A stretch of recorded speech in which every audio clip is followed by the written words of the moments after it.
চৈত্র মাসের বড় রবিবার পড়েছে বছরের শেষ রবিবার, অর্থাৎ চৈত্র মাসের বড় রবিবারটা চৈত্র মাসের শেষ রবিবার দিন। আপনারা যদি নিষ্ঠা এবং ভক্তির সাহায্যে 12ই এপ্রিল এই কয়েকটি নিয়ম পালন করতে পারেন অত্যন্ত শুভ। এই দিন মহাদেবের শিবলিঙ্গে আপনারা যখন জল অর্পণ করবেন তার সাথে কিন্তু এই দুটি জিনিস বা একটি গাছের শিকড় যদি অর্পণ করতে পারেন অত্যন্ত শুভ। এই দিন সূর্য দেবতাকে জল নিবেদন করার সময় কিন্তু মাথায় রাখবেন কোন দুটি জিনিস আপনারা সেই জলের মধ্যে দিয়ে সূর্য দেবতাকে অর্ঘ্য নিবেদন করলে সূর্য দেবতার আশীর্বাদ কিন্তু আপনি সরাসরি লাভ করতে পারবেন। এই দিন একটি শিকড়কে আপনি আপনার শরীরে ধারণ করতে পারেন এবং একটি শিকড়কে যদি আপনারা আলমারির স্থানে অর্থাৎ যে কোনো ঠাকুর ঘরে বা ঠাকুরের পবিত্র স্থানে বা অর্থ রাখার স্থানে রেখে দিতে পারেন ভক্তি এবং শ্রদ্ধার সাহায্যে, আপনার সংসারে অর্থ কিন্তু অতিরিক্ত মাত্রায় বৃদ্ধি পাবে। আমরা সকলেই জানি পরিশ্রম করলে কিন্তু অর্থ আমাদের হাতে আসে, কিন্তু দেখবেন অতিরিক্ত পরিশ্রম করার পরও কিন্তু আপনি সেই অর্থ ধরে রাখতে পারছেন না। তবে বেশ কয়েকটি উপায় বা বেশ কয়েকটি নিয়ম যদি আমরা ভক্তি বা শ্রদ্ধার সাহায্যে ভগবানের কাছে নিবেদন করতে পারি বা ভগবানের কাছে আশীর্বাদ হিসাবে লাভ করতে পারি, তাহলে কিন্তু আমরা অর্থ যেমন ইনকাম করব, পরিশ্রম যেমন করব, সেই অর্থ কিন্তু আমরা ধরে রাখতে পারবো। কারণ এটা কিন্তু আমাদের জন্য অত্যন্ত দরকারি। পরিশ্রম করলেই হয় না, সেই অর্থ কিন্তু ধরে রাখার ক্ষমতা আমাদের সবার থাকে না। তো অবশ্যই ভক্তি এবং নিষ্ঠার সাহায্যে চৈত্র মাসের যে বড় রবিবার, শেষ রবিবার, আপনি যদি এই নিয়মগুলো পালন করতে পারেন, নতুন বছরটা কিন্তু আপনার জন্য অত্যন্ত শুভ হয়ে ধরা দেবে। আপনার জীবনে পরিশ্রমের রাস্তা খুলে যাবে, অর্থ ইনকামের রাস্তা খুলে যাবে, অর্থ আপনার সংসারে কিন্তু রয়ে যাবে, অযথা খরচ হবে না। তার আগে মাথায় রাখা দরকার, আমরা যখন এই নিয়মগুলো পালন করব তখন কিন্তু আমাদের নিজেদেরকে শুদ্ধ হতে হবে এবং আমাদের পরিবেশটাকে শুদ্ধ করতে হবে। আমাদের নিজেদেরকে শুদ্ধ করতে এবং আমাদের পরিবেশটাকে, বাড়ির পরিবেশটাকে শুদ্ধ রাখতে কিন্তু দুটি নিয়ম পালন করতে হয়। প্রথমটি হচ্ছে, আমরা যখন স্নান করব সকালে ঘুম থেকে উঠে একটু ভোর ভোর উঠে কিন্তু আপনি স্নান সম্পন্ন করবেন। স্নান সম্পন্ন করার পর কিন্তু যখন স্নান করবেন তখন স্নানের জলে কিন্তু 3টে নিম পাতা, সাদা চন্দন এবং তার সাথে যদি কিছুটা পরিমাণ হলুদ এবং গঙ্গা জল মিশিয়ে আপনি স্নান করতে পারেন অত্যন্ত শুভ বলে মনে করা হয়। এতে কিন্তু আমরা যেমন শুদ্ধ হব তেমন কিন্তু আমাদের মধ্যে থাকা নেতিবাচক শক্তি দূর হবে, আমাদের মানসিক শান্তি বৃদ্ধি পাবে। আমাদের হিন্দু শাস্ত্রে যে শুভ দিনগুলো আছে, এই শুভ দিনে যদি আমরা স্নানের জলে বেশ কয়েকটি জিনিস মিশিয়ে স্নান করতে পারি, ঘর মোছার জলে যদি এই কয়েকটি জিনিস মিশিয়ে ঘর মুছতে পারি অত্যন্ত শুভ। যেমন আপনি স্নান সম্পন্ন করবেন এই কয়েকটি জিনিস দিয়ে, তেমনই কিন্তু যখন আপনি ঘর মুছবেন তখন কিন্তু অবশ্যই ঘর মোছার জলে কিছুটা পরিমাণ কর্পূর মিশিয়ে বা গোমূত্র মিশিয়ে যদি আপনি ঘর মুছতে পারেন এই দিন অত্যন্ত শুভ। কারণ এই দিন যদি আপনারা এইভাবে ঘর মুছতে পারেন, আমাদের ঘরের মধ্যে থাকা ইতিবাচক শক্তি অতিরিক্ত পরিমাণে বৃদ্ধি পাবে, নেতিবাচক শক্তি বা অশুভ শক্তি অতিরিক্ত মাত্রায় কমতে শুরু করবে। এই দিন যখন আপনি আপনার বাড়ির ঠাকুর ঘর বা ঠাকুরের বেদি মুছবেন তখন কিন্তু অবশ্যই জলের সাথে কিছুটা পরিমাণ গোমূত্র মিশিয়ে কিন্তু আপনারা ঠাকুর ঘর মুছতে পারেন। যদি গোমূত্র সম্ভব না হয় তাহলে কিছুটা পরিমাণ কর্পূর মিশিয়ে যদি আপনারা ঘরটাকে মুছতে পারেন, অতিরিক্ত পরিমাণে অশুভ শক্তি কিন্তু আমাদের সংসার থেকে অর্থাৎ আমাদের ঠাকুর ঘরের মধ্যে থাকলে কিন্তু বেরিয়ে যাবে। মা লক্ষ্মী দেবীর কৃপা কিন্তু আপনারা এই দিন লাভ করতে পারবেন। অবশ্যই কিন্তু ঘর মোছার জলে এই কয়েকটি জিনিস দিয়ে ঘর মুছবেন। তবে মাথায় রাখবেন, বেশ কয়েকটি জিনিস দিয়ে যখন ঘর মুছবেন বা ঠাকুর ঘর মুছবেন সেই জল কিন্তু এখানে সেখানে ফেলাটা অত্যন্ত অশুভ। আপনি কিন্তু এই ঘর মোছা জলটা বাড়ির মধ্যে কখনোই ফেলবেন না। আপনি সবসময় বাড়ির বাইরে গিয়ে যে কোনো পুরনো গাছের গোড়ায় বা কোনো জলাশয়ে যদি ফেলতে পারেন অত্যন্ত শুভ। সবার বাড়ির কাছে তো জলাশয় থাকে না, তো যে কোনো পুরনো গাছের গোড়ায় কিন্তু আপনারা ফেলতে পারেন। রাস্তার মধ্যে বা যেখানে মানুষ লোক চলাচল করে সেই জায়গায় কিন্তু ফেলবেন না, কারণ এগুলোর মধ্যে অতিরিক্ত মাত্রায় নেগেটিভ শক্তি থাকে। এগুলো কিন্তু যেখানে সেখানে ফেলাটা অত্যন্ত অশুভ বলে মনে করা হয়। তো এই দুটি কাজ করার পর নিজে এই দিন আপনারা সূর্য দেবতাকে জল অর্পণ করার সময় অবশ্যই কিন্তু সাধারণ জল বা গঙ্গা জল যেটাই নেবেন না কেন তার সাথে কিন্তু একটি লাল রঙের ফুল, হতে পারে সেটা জবা ফুল, এবং কিছুটা পরিমাণ চন্দন মিশিয়ে ওম সূর্যায় নমঃ এই মন্ত্রটি 3 বার অথবা 11 বার জপ করতে আপনার যতবার সম্ভব 11 বার অথবা 3 বার যে কোনো একটি বার জপ করার পর যদি সূর্যদেবকে জল অর্পণ করতে পারেন, সূর্যদেবতার আশীর্বাদ কিন্তু আপনি এই দিন লাভ করতে পারবেন।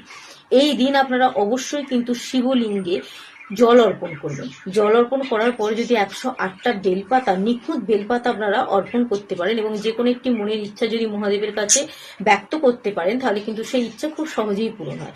এবং এই দিন একটি লাল সুতোতে একটি অশোক গাছের মূল যদি বেঁধে অর্পণ করতে পারেন অত্যন্ত শুভ। যদি অশোক গাছের মূল আপনার সম্ভব না হয় শিবলিঙ্গ অর্পণ করা, তাহলে 108টি বেলপাতা কিন্তু আপনি এই দিন অর্পণ করতে পারেন। মহাদেবকে অত্যন্ত শুভ বলে মনে করা হয়। তবে মাথায় রাখবেন, চকচকে যে দিকটা আছে, মসৃণ যে দিকটা আছে সেটাই কিন্তু শিবলিঙ্গের ওপর দেওয়াটা অত্যন্ত শুভ। এই দিন আপনারা আপনাদের বাড়ির সদর দরজা যে আছে সেই সদর দরজায় কিছুটা পরিমাণ জলে হলুদ মিশিয়ে সকালে ঘুম থেকে উঠেই যদি সেই জল ছিটিয়ে দিতে পারেন অত্যন্ত শুভ। এতে কিন্তু আমাদের সংসারে কোনো নেতিবাচক শক্তি প্রবেশ করতে পারে না, অতিরিক্ত পরিমাণে ইতিবাচক শক্তি আমাদের সংসারে প্রবেশ করে। এই দিন তুলসী গাছের গোড়ায়, কিন্তু তুলসী গাছকে স্পর্শ করবে না রবিবার, তুলসী গাছের গোড়ায় একটি মাটির প্রদীপ জ্বালাবেন, ঘিয়ের প্রদীপ হতে হবে। এবং এই দিন বাড়িতে যদি কর্পূর মিশিয়ে, মানে ধুনো যখন জ্বালাবেন ধুনোর মধ্যে যদি কর্পূর মিশিয়ে পুরো বাড়িতে সেই ধোঁয়া দিতে পারেন তাহলে কিন্তু অত্যন্ত শুভ। এই সমস্ত কাজগুলো কিন্তু আমাদের সংসারের মধ্যে থাকা নেতিবাচক শক্তিকে অনেকটা দূরে রাখে, ফলে কিন্তু আমাদের সংসারের মধ্যে অতিরিক্ত পরিমাণে পজিটিভ শক্তি বিরাজ করে। ফলে কিন্তু আমরা পরিবারের সকল ব্যক্তিরা সুস্থ থাকবো, শান্তিতে থাকবো, সুখ সমৃদ্ধি বাড়বে। পরিশ্রম যে আমরা করবো সেই পরিশ্রমের অর্থ কিন্তু আমরা ধরে রাখতে পারবো, অত্যন্ত শুভ বলে মনে করা হয়। এই শুভ দিনে চৈত্র মাসের বড় রবিবার দিন ভুল করেও কিন্তু আপনারা খাবেন না এই দুটি জিনিস। প্রথমটি হলো বেগুন খাওয়া, কিন্তু মুসুর ডাল খাওয়া কিন্তু অত্যন্ত অশুভ, তার সাথে কিন্তু উচ্ছে এবং করলা খাওয়া থেকে বিরত থাকবে। তবে এই দিন যদি আপনারা এই দুটি জিনিস খেতে পারেন অত্যন্ত শুভ, যেমন হলো লাউ এবং নিম পাতা। এই দিন যেমন স্নানের জলে নিম পাতা মিশিয়ে আপনি স্নান করতে পারেন অত্যন্ত শুভ, তেমন যদি আপনারা এই দিন নিম পাতা খাবারে রাখতে পারেন তাহলে কিন্তু অত্যন্ত শুভ ফলাফল পাওয়া যায়। তার সাথে আপনারা এই দিন কোন গাছের শিকড় আপনার বাড়ির ঠাকুর ঘরে বা অর্থ রাখার স্থানে রাখতে পারেন, যা আপনাদের সংসারে অর্থকে আসতে সাহায্য করবে। এবং এই দিন কোন গাছের শিকড় পারলে আপনি নিজের শরীরে ধারণ করতে পারেন। সকলে তো সম্ভব নয় শরীরে ধারণ করাটা, এবং অনেকে পছন্দ করে না, তো অবশ্যই কিন্তু আপনারা সেই শিকড়টিকে নিয়ে ঠাকুরের ঘরে কিন্তু রেখে দিতে পারেন, শুভ জায়গায় পবিত্র স্থানে অত্যন্ত শুভ ফলাফল কিন্তু আপনি লাভ করতে পারবেন।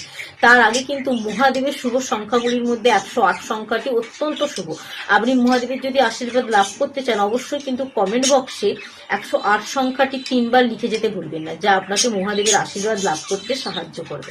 এখানে যে সকল আলোচনা করা হলো সকল কাজই কিন্তু বিশ্বাসের উপর নির্ভর করে। জ্যোতিষশাস্ত্র মতামত অনুযায়ী এই কাজগুলো করলে কিন্তু আমাদের জীবনে যেটা ঘটতো সেটা কিন্তু ঘটবেই, তবে কিন্তু সেটা আমাদের জীবনে শুভ হয়ে ধরা দেবে।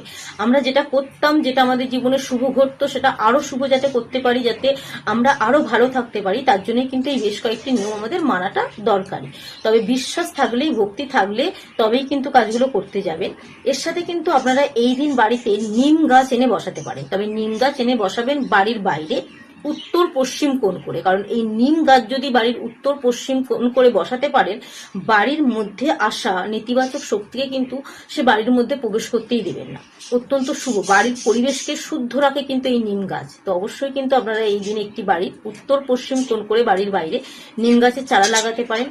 এই দিন আপনারা আপনাদের শরীরে ধারণ করেন বা না করেন, আপনারা একটি শ্বেত চন্দন গাছের শিকড়, গাছ যেন নষ্ট না হয়, গাছের কিছুটা পরিমাণ শিকড় আপনি কেটে নিয়ে বাড়িতে গঙ্গা জলে ধুয়ে বাড়ির যে কোনো পবিত্র স্থানে রাখবেন, পুজোর স্থানে রাখবেন। যখন পুজো হবে বা যে কোনো মন্দিরে গিয়ে রাখবেন যখন পুজো হবে, পুজো হওয়ার পর সেই গাছের শিকড়টা, শ্বেত চন্দন গাছের শিকড়টা যদি আপনি অর্থ রাখার স্থানে রেখে দিতে পারেন তাহলে কিন্তু অর্থের দিকের উন্নতি বৃদ্ধি পাবে। তো অবশ্যই কিন্তু ভক্তি, শ্রদ্ধা এবং বিশ্বাসের সাহায্যে কাজটি করবেন, যাদের জীবনে আরো শুভ প্রভাব ফেলতে বাধ্য করে। আমরা যাতে সুখ শান্তিতে থাকতে পারি তার জন্য কিন্তু আমরা এই বেশ কয়েকটি নিয়ম মানতে পারি, তবে বিশ্বাসের সাহায্যে। এবং যদি মনে ভক্তি থাকে তবেই কিন্তু কমেন্ট বক্সে 108 সংখ্যাটি লিখে যাবেন, মহাদেবের অত্যন্ত পছন্দের সংখ্যা, তাহলে কিন্তু মহাদেবের আশীর্বাদ আপনিও লাভ করতে পারবেন। এবং যদি মনে হয় ভিডিওটা দেখে কিছু শিখতে পারলে, মানুষের কাজে লাগতে পারে ভিডিওটা, তাহলে ভিডিওটা একটু শেয়ার করে দিন যাতে সকলে জানতে পারে।